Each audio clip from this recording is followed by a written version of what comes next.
Herkese merhaba arkadaşlar. Bugün sizler için Akın Akın Özü'nden yepyeni haberlerle ve fotolarla karşınızdayım. Akın Akın Özü hayatın yüzeyinde kalan anlardan çok derinlik taşıyan, deneyimlere yöneten bir karaktere sahip gibi görünür. Onun sevdiği şeyler çoğu zaman gürültülü değil, daha çok anlamlı ve içsel bağ kurabileceği alanlardan oluşur.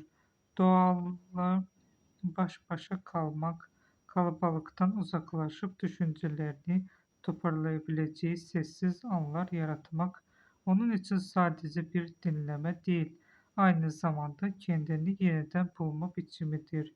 Fiziksel olarak aktif olmak da onun yaşamında önemli bir yer tutar. Spor yapmak, hareket halinde olmak ve bedenini zorlamak onun disiplin yapısını desteklerken aynı zamanda zihinsel dengesini de korumasına yardımcı olur. Bu tür alışkanlıklar onun güçlü ve kontrollü duruşunun arkasındaki temel unsurlardan biri gibidir.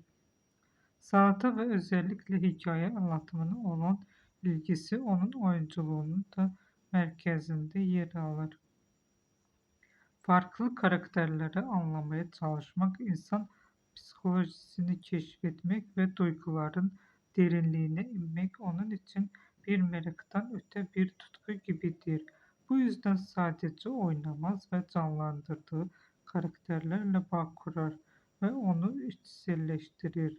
Günlük hayatında ise sadelik ve samimiyet ön plandadır. Abartıdan uzak bir yaşam tarzını tercih etmesi onu daha gerçek ve dengeli kılar. Sevdikleriyle vakit geçirmek, anlamlı sohbetler yapmak ve kendini rahat hissedebileceği ortamlarda bulunmak onun için en değerli anları oluşturur. Akın Akın Özü'nün sevdiği şeyler onun iç dünyasını sakin ama güçlü